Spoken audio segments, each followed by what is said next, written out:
Hello दोस्तों, I hope कि आप लोग काफ़ी अच्छे होंगे और अपनी पढ़ाई बेहतर तरीके से कर रहे होंगे। दोस्तों, सबसे बड़ी बात है इस बार कि आपको क्वेश्चन सॉल्व करने की क्षमता डेवलप करना होगा। क्वेश्चन जो पूछे जाते हैं, जिस तरह से क्वेश्चन के पैटर्न में बदलाव देखे गए हैं, उसको सॉल्व करने की क्षमता डेवलप करना होगा।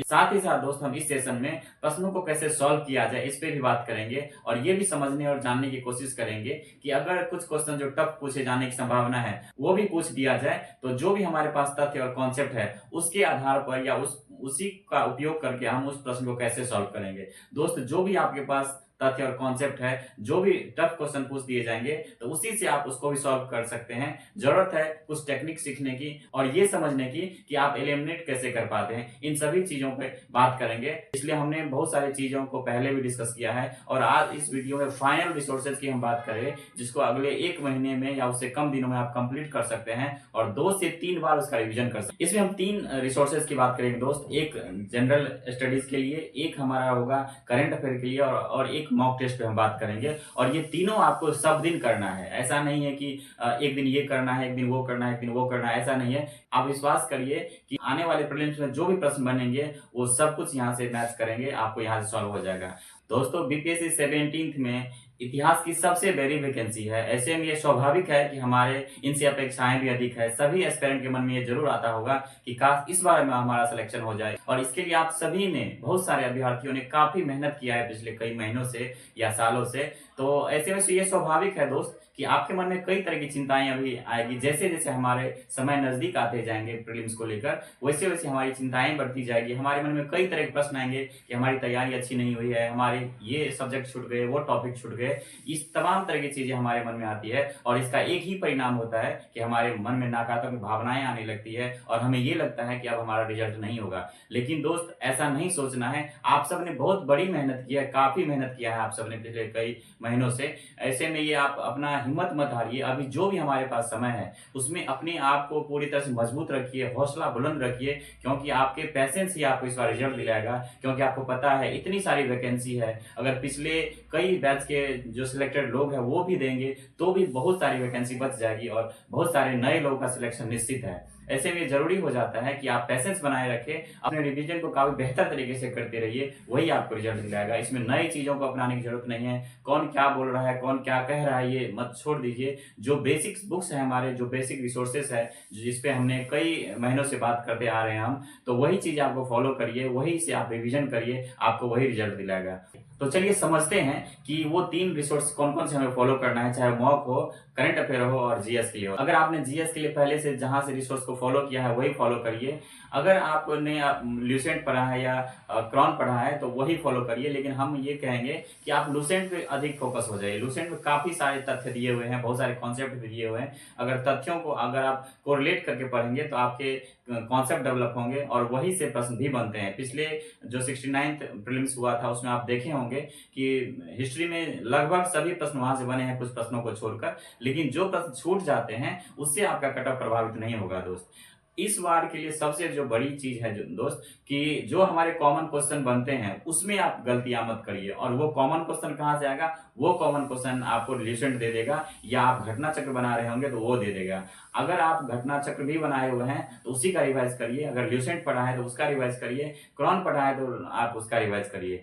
हम एक चीज में और ऐड करना चाहेंगे, अगर आपके पास ल्यूसेंट और क्रॉन दोनों है, तो आप एक काम करिए कि उसमें जो हिस्ट्री के सेक्शन है और साइंस के सेक्शन है, इस दोनों को दोनों से पढ़ लीजिए। इसका फायदा ये होगा कि अगर आपका कुछ चीज ल्यूसेंट से छूट जाएगा, तो आपका क्रॉन से कंप्लीट हो जाएगा, और क्रॉन से छूट जाएगा तो ल्यूसेंट से कंप्लीट हो जाएगा। अगर एक ही है तो कंप्लीट रूप से उसी को पढ़िए, उससे कोई आपका नुकसान नहीं होगा।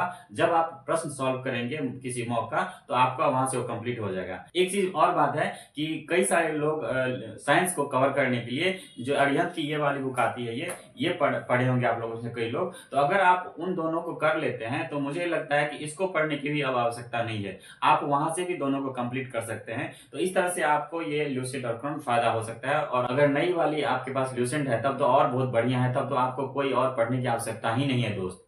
तो आप जीएस के लिए इन्हीं चीजों पे काम करिए। आगे इस पे हम और बात करेंगे डिटेल्स में अभी।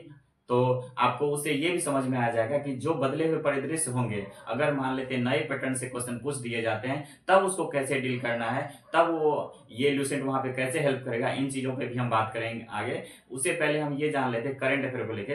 दोस्त करंट अफेयर में काफ़ी सारे डायमेंशन है उसके, जैसे नेशनल हो गए, इंटरनेशनल हो गए, साइंस टेक हो गए, जो विविध वाले प्रश्न बनते हैं 4-5 वो हो गए, उसके बाद बिहार से संबंधित प्रश्न बनते हैं। आप इन पांचों सेक्शन को अलग अलग तरीके से पढ़िए, अलग अलग सेक्शन में बांट कर पढ़िए, अलग अलग सब्जेक्ट मानकर पढ़िए। अगर आप साइंस पढ़ते हैं तो साइंस टेक को भी पढ़िए। उसी के साथ साथ एक चीज और आपको बता दें कि साइंस का जो सेक्शन है दोस्तों, उसमें आपको पता है कि 20 से 25 प्रश्न पूछे जाते हैं, उसमें 8 से 10 प्रश्न आपको साइंस टेक से होंगे।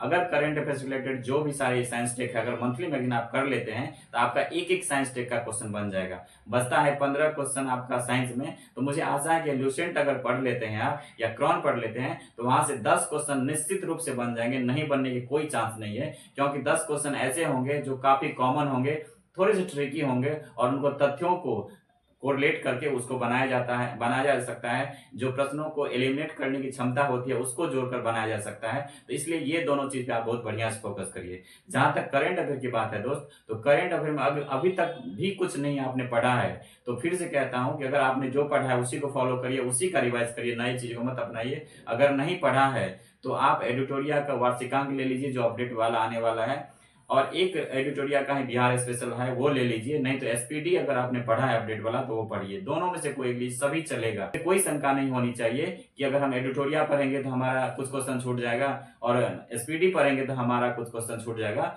ये मन में द्वंद मत लाइए दोस्त, क्योंकि ये द्वंद अभी भी अगर मन में आपका रहेगा तो आपका रिविजन हो नहीं होगा, आपकी जो तैयारी है वो अच्छी नहीं होगी और आप उसका रिजल्ट जो होगा नकारात्मक हो जाएगा दोस्त। तो जो भी हमारे पास अभी समय में है आप इन चीजों को करिए। कई लोगों का ये प्रश्न होता है कि कब तक का करें करंट अफेयर, तो कम से कम नवंबर तक का तो मान लीजिए उतना नहीं होगा तो लास्ट मंथ तक का जरूर करिए, और संभव है तो नवंबर में भी 15 नवंबर तक का जरूर हम लोग करेंगे। संभव होगा तो यहाँ से भी हम जो भी अपडेट होगा आपको 15 दिन का वो भी करवा देंगे। और दूसरी बात है दोस्त, जो साइंस टेक की हम बात कर रहे हैं, साइंस टेक और आईआर को बिल्कुल सेपरेट ढंग से आप करिए। साइंस टेक और आईआर को अगर मिला देंगे तो 20 से 22 प्रश्न आपको देखने को मिलेंगे प्रीलिम्स में, और पिछले वर्ष भी ऐसे ही पूछे गए हैं। ये दो सेक्शन ऐसा है दोस्त कि आपको रिजल्ट दिला सकता है। तो साइंस टेक और आईआर को हमने इस चैनल पर करवाया है, आप वहां से हेल्प ले सकते हैं, वो काफी इंपॉर्टेंट है। और क्रॉनिकल से करवाया है, पता है क्रॉनिकल मैगजीन कितना इंपॉर्टेंट है, उसमें दोनों सेक्शन से आईआर और साइंस टेक से जो भी प्रश्न इंपॉर्टेंट बने हैं टॉपिक, हमने उसको बहुत अच्छे से बहुत ही शॉर्ट फॉर्म में डिस्कस किया है। तो आपको वहां एग्जाम में काफी हेल्प मिल जाएगा।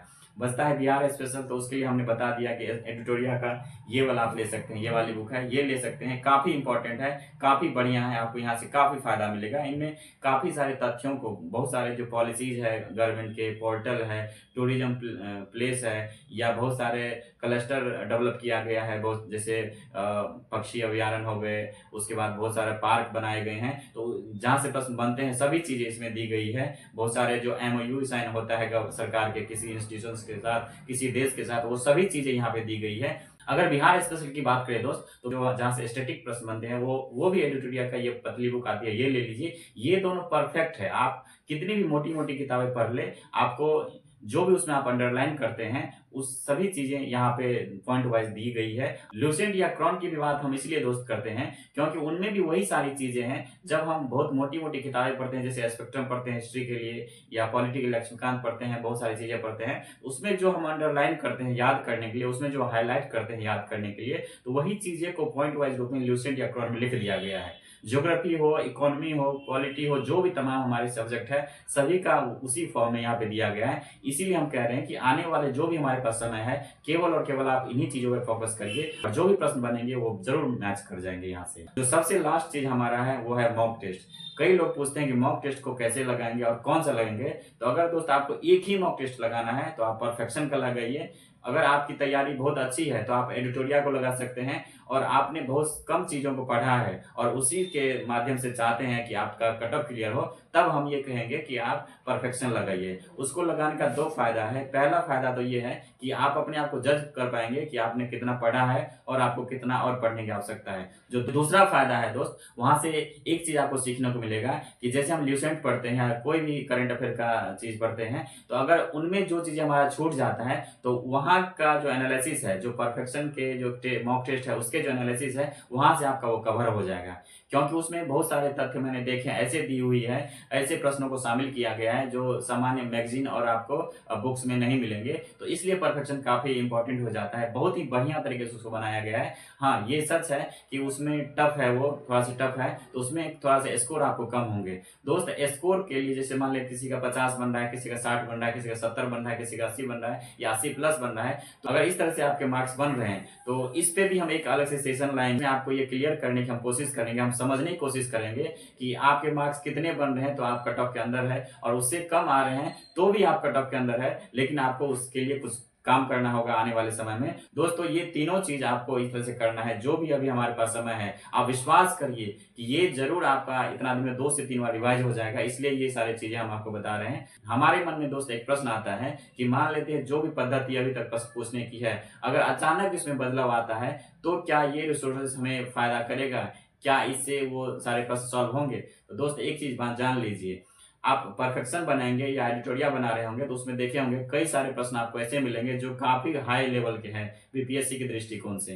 तो उनमें जो चीज़ें पूछी गई है, जो तथ्य या जो कॉन्सेप्ट है, वो सारी चीज़ें आपको ल्यूसेंट में या क्रोन में मिल जाएगा, जो भी बेसिक बुक पढ़ते हैं उसमें मिल जाएगा।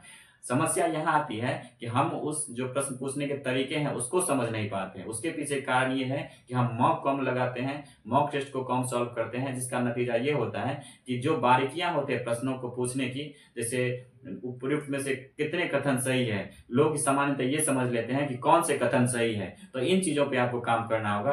पूछा गया है कितने कथन सही है, ऊपर से 1, 2, 3, 4 हमें संख्या में बताना है कि कितने कथन सही है। लेकिन हम सामान्यतः काफ़ी सारे एस्पिरेंट ये समझ लेते हैं कि नहीं, कौन से कथन सही है, तो वहाँ ये गलत हो जाता है। उसके बाद जो पेयर में पूछा जाने लगा है, तो पेयर को हमें अच्छे से समझना है। जो कूट पूछा जाता है उसमें अगर एक भी ऑप्शन आपको पता है तो आपके सभी कूट क्लियर हो जाते हैं, मैच कर जाते हैं, और सिर्फ एक ऑप्शन से आपको आंसर क्लियर हो जाता है। तो हमें इस पे ये काम करना है कि हमें प्रश्नों को सॉल्व करने के तरीकों को समझना है, जो एलिमिनेशन के टेक्निक है उसको डेवलप करना है बचे हुए दिनों में। आपको नया कुछ भी नहीं पढ़ना है, बस इतना ही पढ़िए, इससे आपके सभी प्रश्न सॉल्व होंगे और उतने तो जरूर हो जाएंगे जितने की आपका कट ऑफ क्लियर हो जाएगा। दोस्त, इस बार इतनी वैकेंसी है तो आप ये मान कर चलिए कि कट ऑफ ज्यादा नहीं जाएगा। 50 या 60 प्रश्न ऐसे होंगे जो काफी सामान्य होंगे, जो सबको आता होगा। बचता है हमारा मैथ वाला सेक्शन। दोस्त, पिछले कई बैच से आप देख रहे होंगे कि मैथ के क्वेश्चन को कम करके रीजनिंग के क्वेश्चन को डाला जा रहा है। तो आप अगर मैथ नहीं भी बना पाते हैं तो भी रीजनिंग के क्वेश्चन काफी आसान आते हैं, जैसे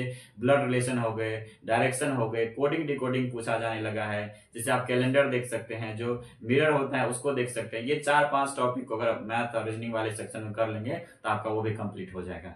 मैथ में आप बेसिक मैथ को पढ़ लीजिए, जैसे कि परसेंटेज हो गया, औसत हो गया, हाइट एंड डिस्टेंस हो गया, उसको कर लीजिए, आपको वहां से बन जाएंगे। जो 12वीं में हम लोग मैथ पढ़ते हैं उससे रिलेटेड प्रश्न पूछे जाते हैं। अगर उससे संबंधित मैथ में क्वेश्चन रहेंगे तो स्वाभाविक है वो किसी से नहीं बनेगा, जिसका मैथ ऑप्शनल होगा या जो लोग इंजीनियर वगैरह होते हैं जिनके मैथ बहुत अच्छे होते हैं वही। लेकिन उसके परे भी अगर मान लेते हैं कि 5 मैथ के क्वेश्चन बनते हैं और आपसे नहीं बनते हैं, फिर भी हमारे पास 145 प्रश्न बनते हैं, उसमें से हम 90 प्रश्न तो सॉल्व कर ही सकते हैं। लेकिन वो कब होगा? जब हम इस तरह से अपनी तैयारी करेंगे अभी आने वाले समय में, और उस तरह से हम प्रैक्टिस करेंगे। दोस्त, इस बार जो सबसे बड़ी बात है ना, वो है प्रश्न सॉल्व करने के तरीकों पे। अगर आप प्रश्न सॉल्व करने के तरीके समझ लिए, उसको आप डेवलप कर लिए, तो आपका प्रीलिम्स निश्चित रूप से होगा। इसलिए जब आप मॉक टेस्ट लगाते हैं तो एलिमिनेट करने का अपना डेवलप करिए। जो एलिमिनेशन के टेक्निक है वो संभव है तो कुछ दिनों में हम भी इस पे काम करेंगे, कुछ प्रश्नों को सॉल्व करके आपको दिखाएंगे कि उस तरह के अगर प्रश्न आ जाते हैं आपके सामने तो आप उसको कैसे डील कर सकते हैं और उसको कैसे सॉल्व कर सकते हैं। अगर आने वाले समय में इस तरह से आप काम करते हैं, इस तरह रिवाइज करते हैं, ऐसे मॉक टेस्ट सॉल्व करते हैं, उसको डेवलप करते हैं सॉल्व करने के तरीकों को, तो ये निश्चित है कि आपका रिजल्ट जरूर होगा, आपका कट ऑफ जरूर क्लियर होगा। दोस्त, तो आप इस तरह तैयारी करते रहिए। मुझे आशा है कि आप अच्छे से पढ़ाई करेंगे, इस तरह से पढ़ेंगे, आपका रिजल्ट जरूर होगा। और सबसे मूल चीजें हैं दोस्त कि अपना हेल्थ का ख्याल रखिए, नकारात्मक चीजों से दूर रहिए, अपने आसपास पॉजिटिव एनर्जी को डेवलप करिए, ताकि आप में पॉजिटिव एनर्जी का विकास हो और आपको मोटिवेशन मिले कि हमको क्या करना है। ये सब सोच लीजिए कि अगर आप इस बार ये कर लेते हैं, आपकी एक नई पहचान बन जाएगी। आपने जो सोचा है कि हमें सोसाइटी के लिए कुछ करना है या किसी और के लिए कुछ करना है, वो आप कर पाएंगे। सिंपल सी बात है दोस्त, और ये केवल और केवल आपके मेहनत से होगा, आपके रिवीजन के प्रोसेस से होगा, आपको प्रश्न सॉल्व करने के तरीकों से होगा।